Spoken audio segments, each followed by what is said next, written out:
Hello everyone, this is Santosh and welcome back to my channel. In this short video, we will see what is Node.js is all about at an high level. Node.js is an open source JavaScript runtime environment which is built on top of JavaScript engine V8.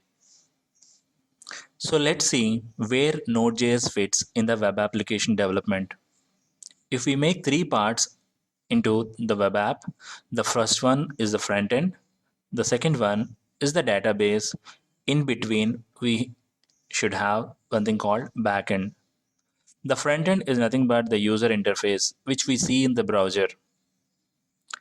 The front end will be developed either using Angular or React or any other JavaScript framework.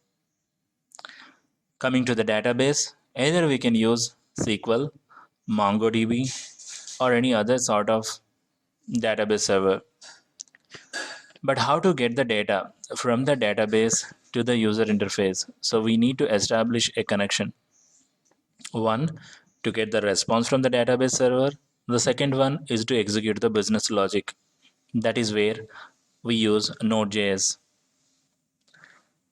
Earlier, we used to use either Java or .NET to develop the backend. But now, because of its wide acceptance, we are using Node.js. Not only that, there are many other benefits of Node.js. One is, is open source.